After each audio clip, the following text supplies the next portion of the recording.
Well, good morning, friends. It's 10:30. I welcome you to Second Unitarian. We start our service this Sunday, like we do all of our Sundays, singing together. It is hymn number 188 in the gray hymnal. If you want the music and words, it's pretty simple. Sarah Carter, our tech director, is going to share the slide with the words on the screen. I invite you to join in singing Come, Come, Whoever You Are, twice in English, third verse in Spanish.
Took me the longest time, and then we had Casey remind us that in Spanish, there's a sound substitution so that V's are B's.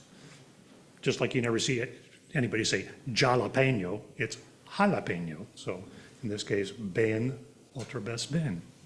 Well, good morning, and welcome to this multi-platform service of the Second Unitarian Church of Omaha. It's very good to be with you this morning. My name is Tom Peterson.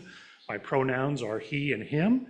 I describe myself as tall with glasses, graying hair, and a goatee, and I'm speaking to you from behind the pulpit. We use visual descriptors to remind ourselves to become more inclusive, to remind ourselves that not everyone perceives the world in the same way.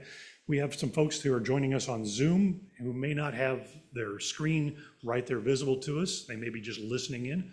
And so a visual description helps us to become more part of their experience in that way. I'm joined in worship this morning by Deb Gibson, who's also a member of our worship team. Our settled minister, the Reverend Juniper Meadows, has been away for a couple of weeks and will be back in the office on June 18th, and we'll be back in the pulpit for the final service on whatever date that is, the final Sunday of June. And a reminder, in 2 weeks from now, on June the 22nd, we will be, rather than doing our own service here, we will be live streaming the General Assembly Sunday morning service from Baltimore, Maryland, but it starts at 10 a.m. our time.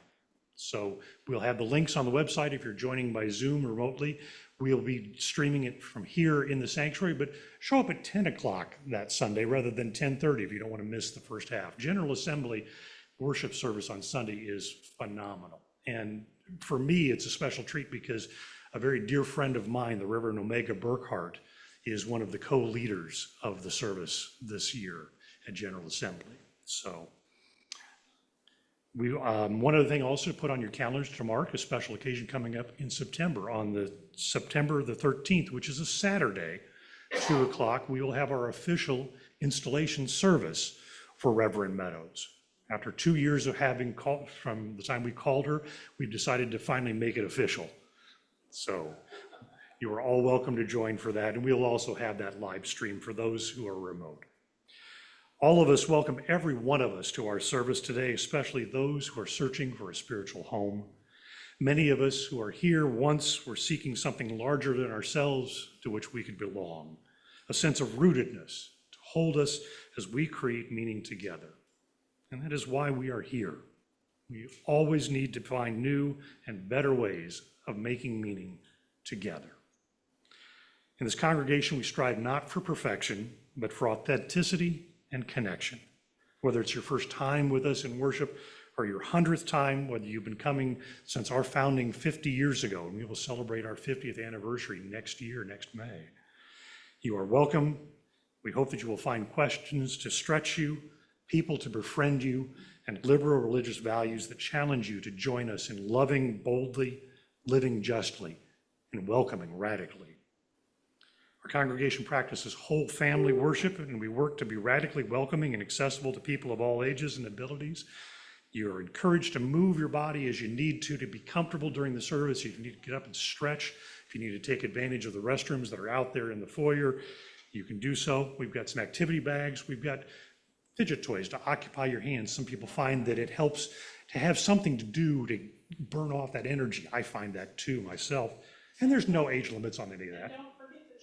And don't forget the chocolate bars. I had to ask Julie Nelson, I said, what's the occasion with the bars? And she said, well, did you read the sermon? I said, I didn't read the sermon, I read the title. She said, well, you have your choice. You have the Twix, you have the Milky Way, you've got the Snickers. You have free will.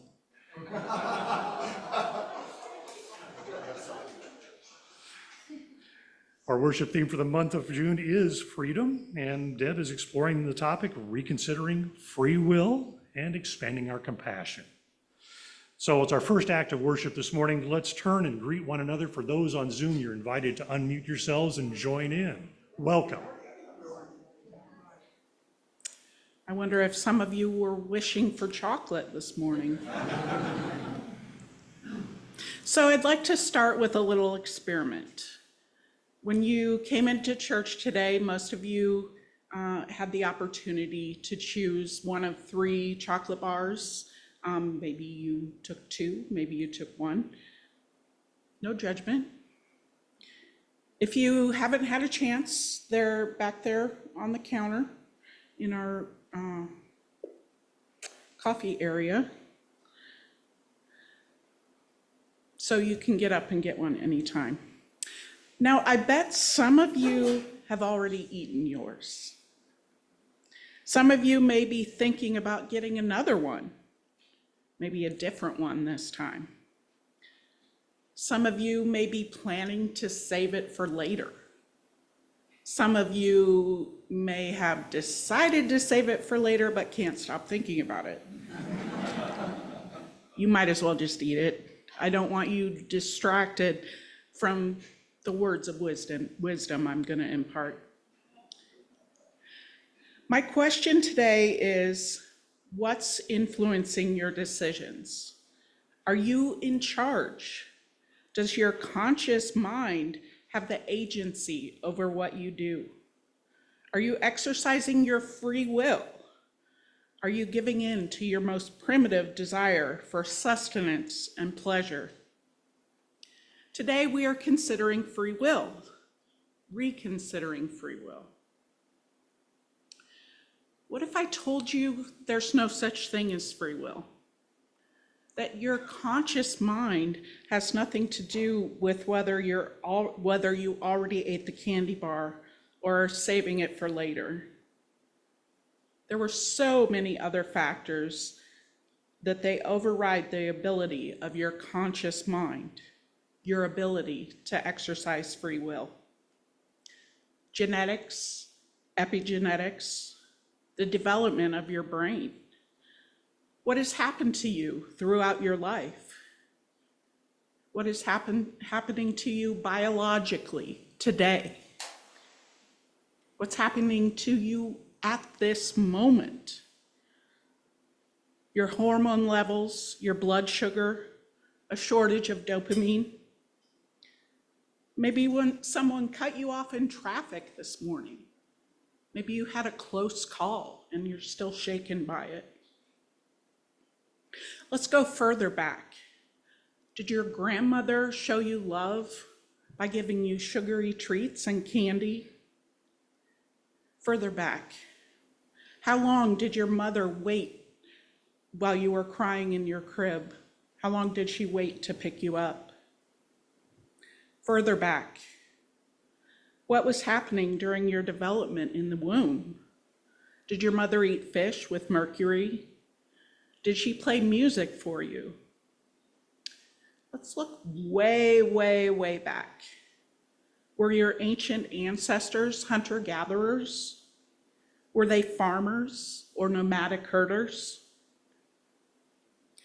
Jumping back to your lifetime, Think of all the experiences of your body, your mind, your brain, memories that are conscious and unconscious, your medical history, your fears, your desires. Were you bullied in school? Were you lonely? Are you lonely? Maybe you had a fight with your significant other last month or this morning. What about the movie you watched last night? But feel free to exercise your free will if you believe you have it. Eat the candy or save it for later.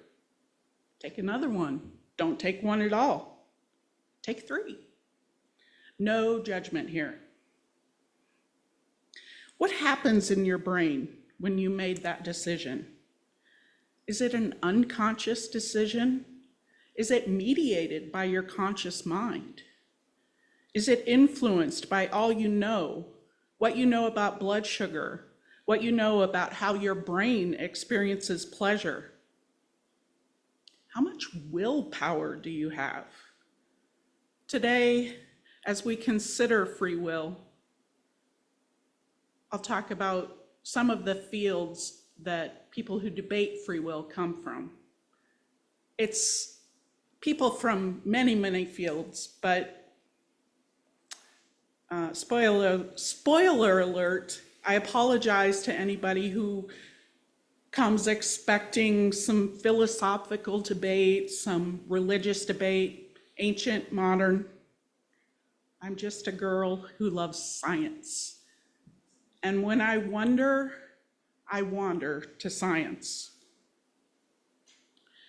Neurologist and primatologist Robert Sapolsky doesn't believe in free will.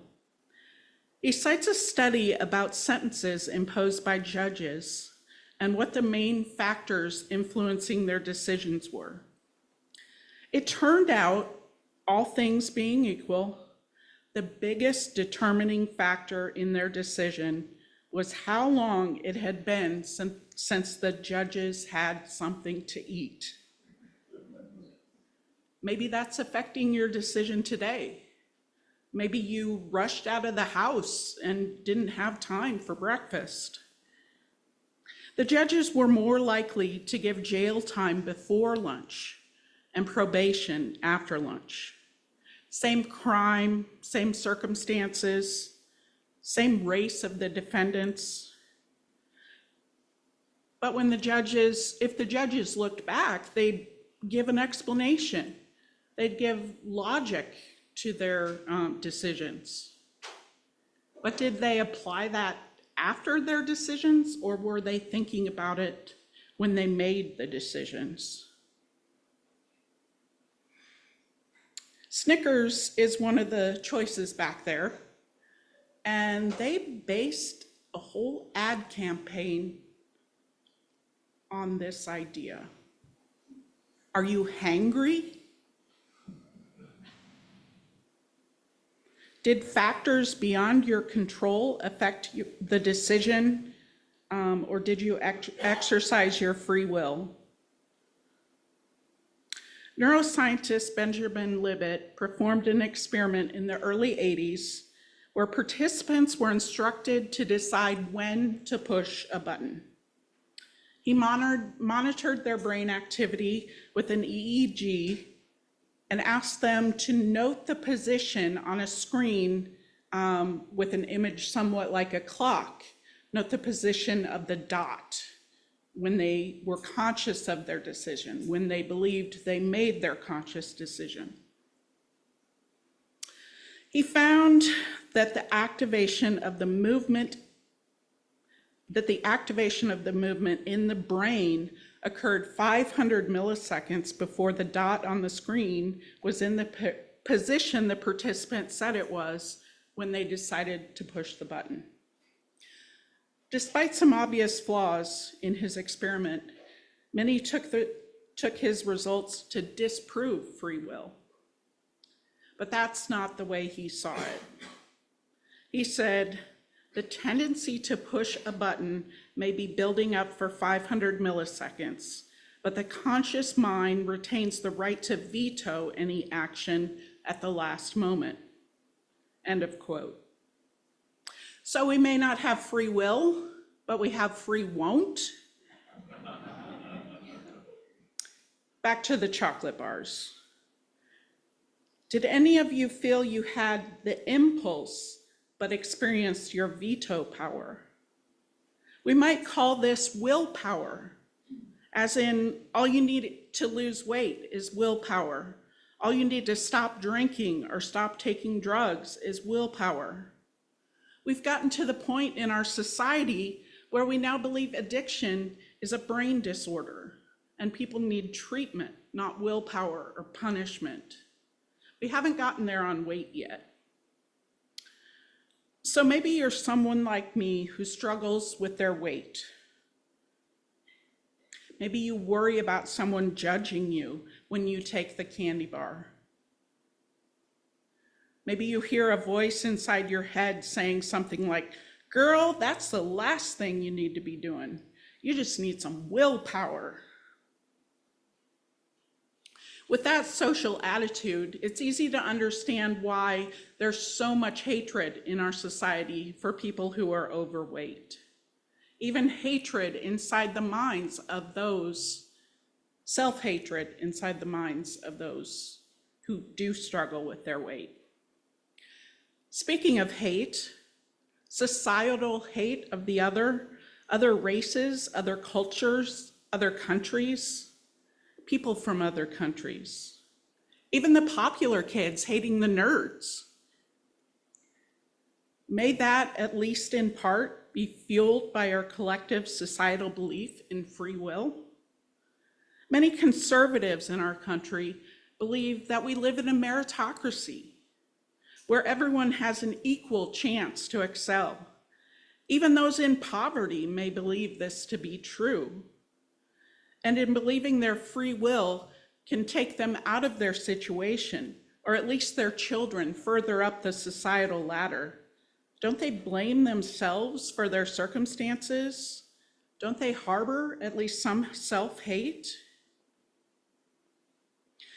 So I would argue, as does Robert Sapolsky, the guy who talked about the judges, that this belief in free will is not without consequences. The debate matters. Where we come out on this debate affects how we think about ourselves and how we think about others. How much compassion we have for those who have committed crimes, how we treat them, how we treat the other, and how we treat ourselves, how we treat our MAGA neighbor. So let's consider free will further after the altar building.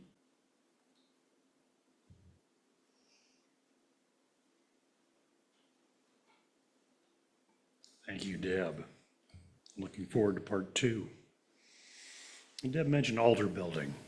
If you haven't been with us before or just been recently joined to us, altar building is a ritual that Reverend Meadows brought to us when she came, and we have made it such a part of our own that if we learned a while back on a particular Sunday, we didn't put altar building in the order of service. Reverend Meadows wasn't there to lead it. The congregation that Sunday spontaneously got up and did it anyway, exercising their own free will. So I'm going to grab a microphone here, and I'm going to do my best to describe our stations that we have in this ritual. We have flowers. We've got a profusion of flowers this morning, not only this lovely bouquet that was gifted to us after a memorial service yesterday for Carol Stroop, but we've got a basket of flowers, and we've got these stations also reproduced in the back. If it gets too crowded up here, or if you want to not be on camera, things like that, feel free to exercise your choice of whichever you'd like to participate in. But flowers of friendship. We've got purple ones, we've got yellow ones, we've small ones, multiples. Take a flower, take more than one flower, take a little bunch and share them with a friend. Keep some for yourself. In that basket with beauty, we've also got stones. There's something that's been weighing on your heart, something that you're carrying that's bogging you down this morning, you're invited to take a stone, feel that weight, and let that transfer some of that energy of whatever it is that's got you pulled down into the stone. And then when you're ready, come over and release it into the water. We have fire, elemental element that it is, something that wants to have some light brought to it, something to celebrate, something to illuminate. Take a stick, touch it to the candle flame, and then transfer it to one of the candles. And then be sure that it's out completely in that little salt. One fire at a time, please. We have our book of life. We make this available in the back at the table as you come in every Sunday, if you'd like to take advantage of it some Sunday before things get crowded.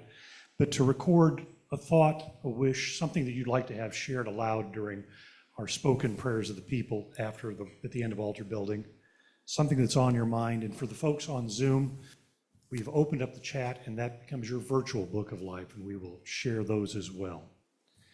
And we have our offering box. And our offering this Sunday, as we do each Sunday, is our Share the Plate, which we share the work of transforming love and justice into concrete change in the world, in our community. And for the months of May and June, we are sharing our plate with the Black Votes Matter Institute's 8th annual Civil Rights Tour. Last Sunday, if you were here, Preston Love Jr. shared with us both during first hour and during the service a bit about the history of the Black Votes Matter Tour and some things that are also coming along in his work in North Omaha. This is the 8th year, as I mentioned, of the tour, and it's also our 8th year of supporting them through Share the Plate. A bit about Black Votes Matter, if you weren't there or haven't read it in the order of service, in the announcements, but they are Black Votes Matter Institute of Community Engagement, informs, educates, and inspires the next generation of leaders through their highly interactive and engaged Black Votes Matter bus tour through Tulsa, Memphis, Jackson, Birmingham, Selma, Montgomery, Tuskegee, and Atlanta. Preston shared this has become so popular, they've got a waiting list of children to participate and adults who would like to become sponsors and chaperones.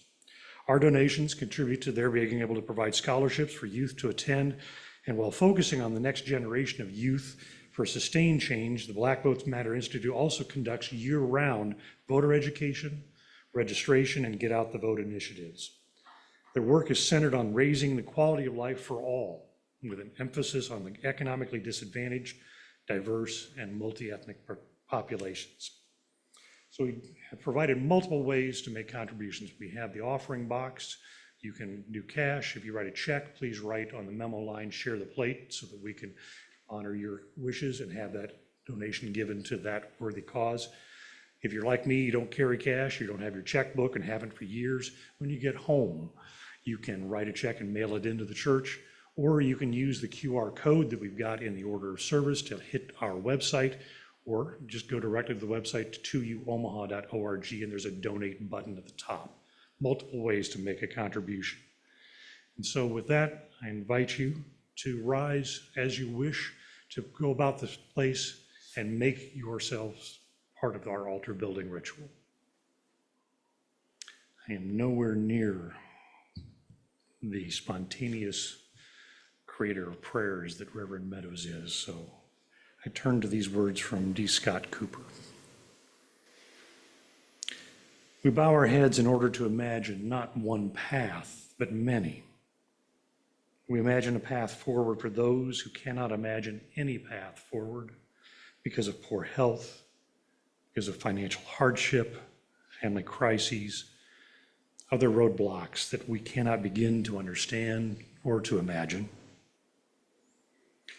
We struggle to imagine a path forward for those who are forced to leave a homeland against their will, and for those unable to leave war-torn homeland despite their lives being in danger.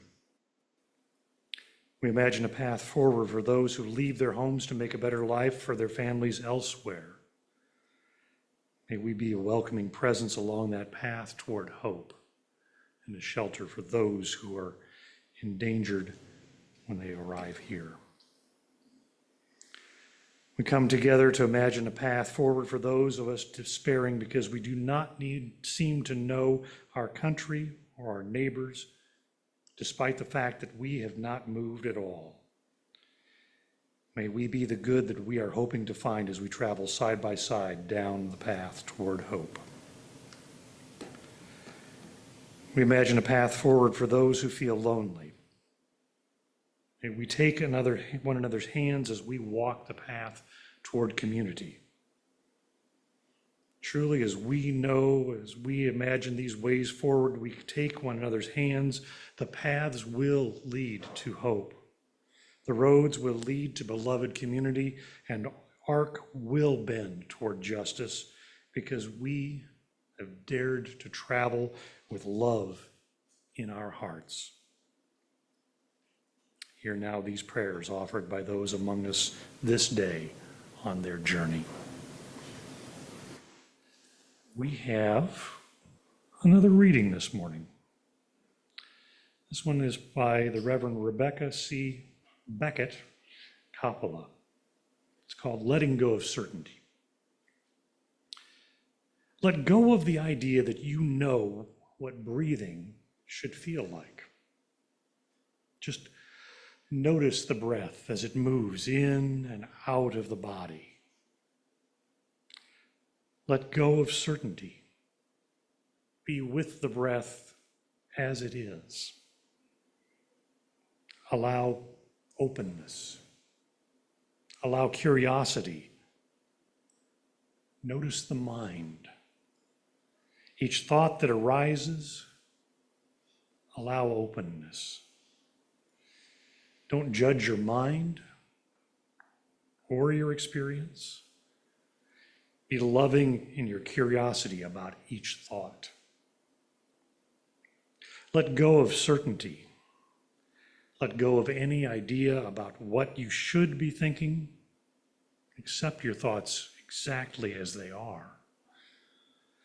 Be with yourself as you are. Be curious about who you are.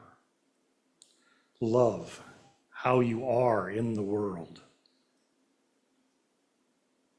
Gently take a deep breath.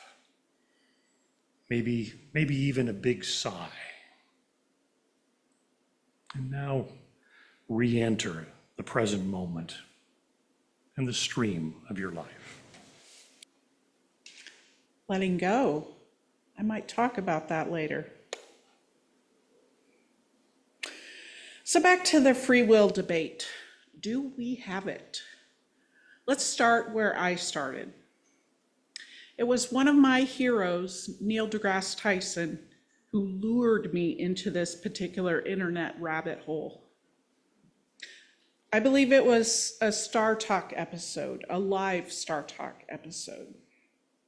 For those of you not familiar with Star Talk, it's a television and internet series where Tyson, who as Wikipedia puts it, is an American astrophysicist, author, and science communicator. Science communicator, that's a really good description of him. So he interviews guests, mostly from various disciplines of science, while his sidekick, comedian Chuck Nice, provides both comic relief and questions from a layperson's perspective. The episode consisted of a panel in front of a live audience. The panel included theoretical physicist Brian Greene, neuroscientist Heather Berlin, and the regular Star Talk duo, Tyson and Chuck. The debate began with Berlin reading a tweet from Greene where he wrote, "Free will is the sensation of making a choice. The sensation is real, but the choice seems illusory. Laws of physics determine the future. We are a collection of particles governed by laws you can write down and fit on a t-shirt. And those laws don't allow at any point in the evolution of the particles say, hey, can you tell me now what to do, person?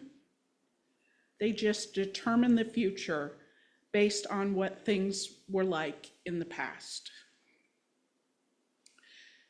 But Tyson argued that there could be emergent properties. Free will could be an emergent property. The collection of molecules that allows for free will may lead to an emergent property of free will. He defines free will as a feature of an ensemble which cannot be deduced by the study of the individual. For example, you can't predict by studying an individual ant that a colony of ants will build a hill. Now, in the past, I probably would have gone with Tyson's argument. The humanity of it, the beliefs. But in this case, I think I was predisposed by my recent struggles to try out Green's belief. There is no free will. You see, I have a new job. It requires, among other things, time management, organization, and decision-making. It's the kind of job I've always avoided and the kind of job I said I would never have, and I struggle every day. Along with bipolar II disorder, which I spoke about last year, maybe the year before in this church, I also have ADHD, attention deficit hyperactivity disorder. And it's a horrible name. It doesn't even come close to describing the condition. So the aforementioned time management, organization, and decision-making are, to say the least, not my strengths. It was obvious fairly quickly that I was going to struggle and struggle hard with this new job. Sometimes I feel like there's a guy in my office clanging cymbals like an automaton monkey and swirling around in a tornado.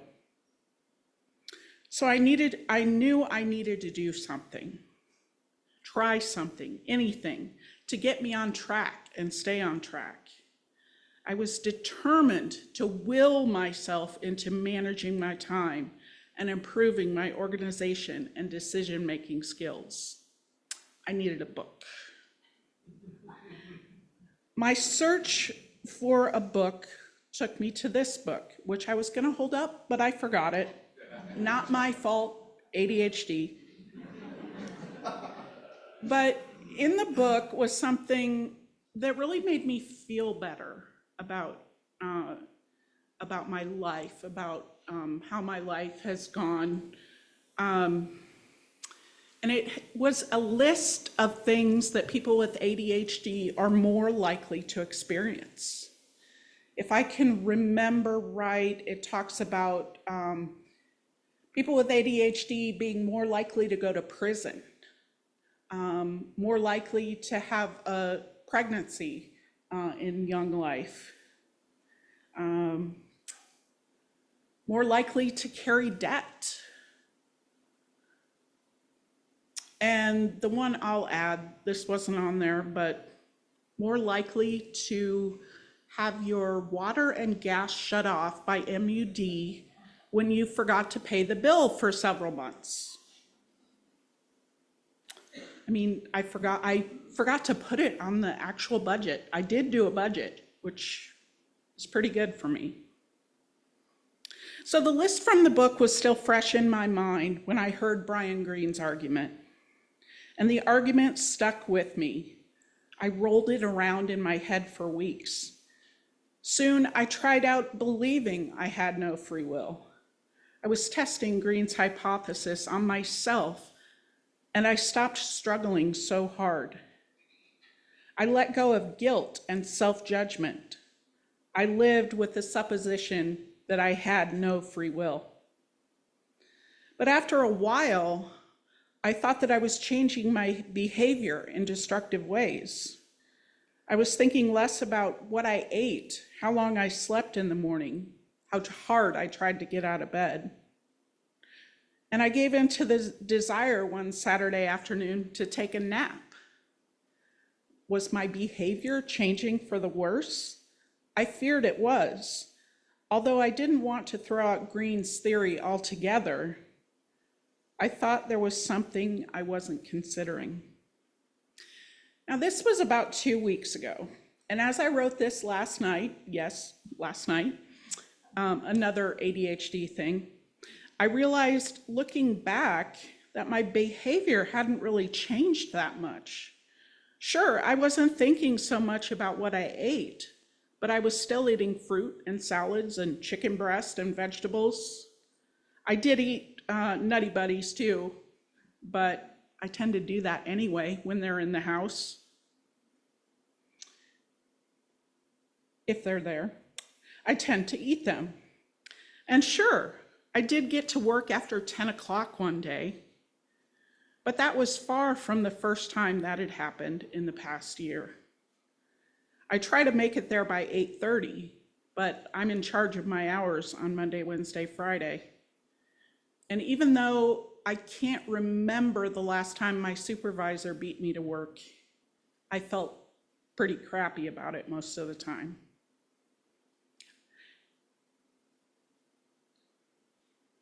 That week, I didn't feel crappy. In fact, I felt good, well rested. The only thing that had changed was how hard I was on myself, how much I struggled. The only part of my behavior that changed was how I treated myself. But wasn't I deciding to engage in that little experiment? Didn't I decide to go easier on myself? Didn't I decide with my free will to stop struggling so hard? Robert Sapolsky, the guy with the hangry judges, would say that it wasn't my free will. He would say that I was caused or compelled to believe that way toward myself because I was predisposed to be persuaded by Brian Greene's argument that there is no free will. He would also say that I never did have control over the decisions surrounding my eating and sleeping. But like I said, at the end of the week, I was left thinking there was something I wasn't considering. Greene's idea had intrigued me so much so that it overshadowed Neil deGrasse Tyson's and Heather Berlin's arguments. But I remembered the Tyson argument about emergent properties. And Berlin, although she didn't agree with Greene, she didn't entirely disagree with Greene, had said there was something more. So I found a lecture she gave where she said that the unconscious brain weighs the consequences and the rewards of a decision, and your conscious mind is the last to know about a decision being made. She talks about Benjamin Libet, the veto power guy. This veto power could be called impulse control, and different people have different levels of impulse control. Berlin said gambling addicts may be predisposed to addiction because the reward center in their brain may be understimulated. She said that people with ADHD have an understimulated prefrontal cortex, and ADHD meds stimulate that region of the brain to allow for better impulse control. And then there's the study of Phineas Gage, the story of Phineas Gage. Who's heard of Phineas Gage? Okay, so that story really kind of traumatized me when I was in 9th grade. Too young to hear that story. But what happened, he was in an accident where they were building the railroad, blasting through a mountain to run the railroad through. and some dynamite exploded and a steel rod was forced through his skull and pretty much destroyed his prefrontal cortex, his whole frontal lobe. But he was fine. The bar had been so hot that it cauterized the wound as it went through. He was alive, surprisingly. So he went on with his life, but his behavior changed. He was this kind, gentle, Christian, church-going man, and he became a mean person who used foul language and did not treat people kindly. So it sounds like the brain is deciding for us. His brain still went on making decisions, but his prefrontal cortex did not stop him from what his brain was telling him to do.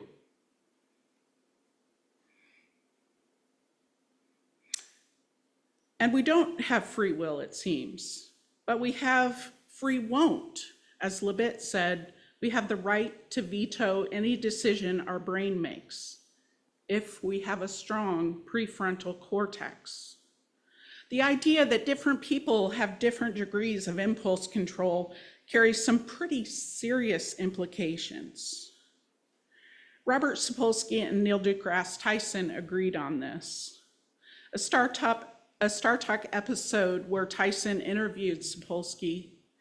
In that episode, Tyson described an epiphany he had when he was considering whether or not we had free will. He said, "All of the sudden, I said to myself, is everything in society explainable in this way? And then I realized, oh my gosh, if it is, then our entire moral code has to shift." But our subjective experience tells us that we have free will. That's what we experience. That's what we know, right? Tyson sets Sapolsky up with the question of whether our subjective experience is a good enough argument for free will. Sapolsky responds, no, not only isn't it good enough, it's an awful thing for how life is for lots of people to believe in a free will that isn't true.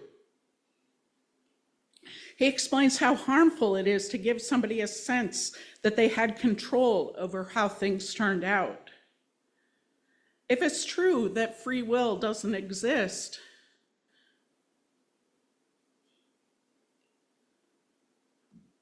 and it's true that the only thing standing between us and our brain's decision is our prefrontal cortex, our society has to change. Sapolsky thinks it will take a long time, maybe 600 years. Tyson takes a more optimistic view, like 100 years. We talk about in this church the beloved community on the horizon. Is that what they're talking about? So, how does this idea affect your compassion if you just have the slightest inkling that we don't have free will? What does that compel you to do?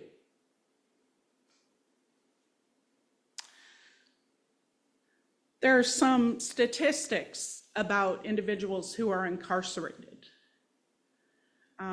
Something like, I'm forgetting this, and to be honest, I didn't finish my sermon, so it's not in here. But a large percentage of people in prison grew up in poverty. How did that affect their decisions? How did that affect their ability for impulse control?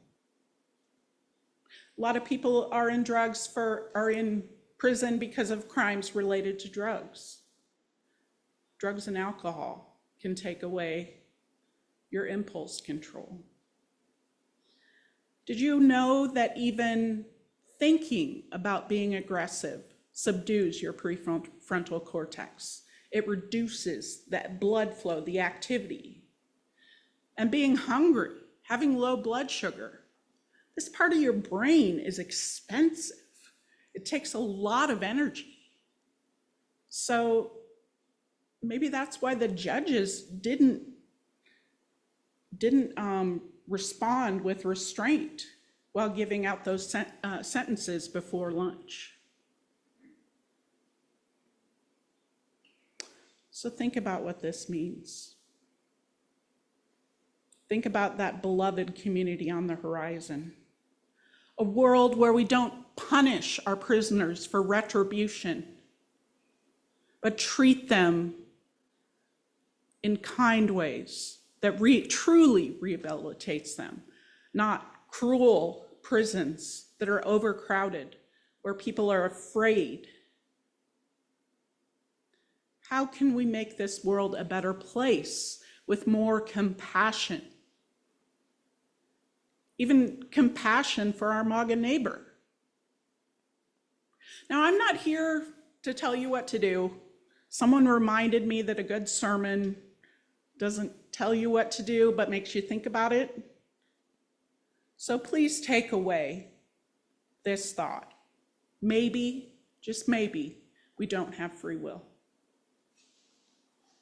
Well, let's extinguish our chalice with these words that Shara is sharing on the screen. We extinguish this flame, but not the light of truth, the warmth of community, or the fire of commitment. These we carry in our hearts until we are together again. And our doxology that Sarah's sharing. Praise light through which all goodness flows. Praise justice for those here below. Praise sustaining living hope. Praise all the ways our love can grow.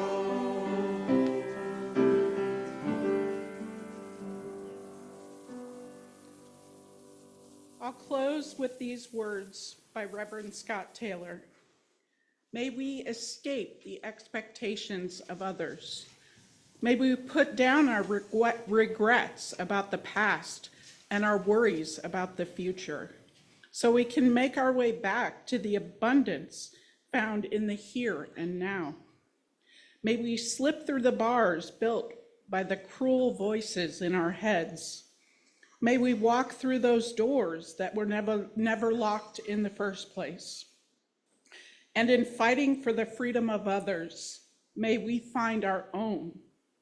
May it be so. Amen. Blessed be.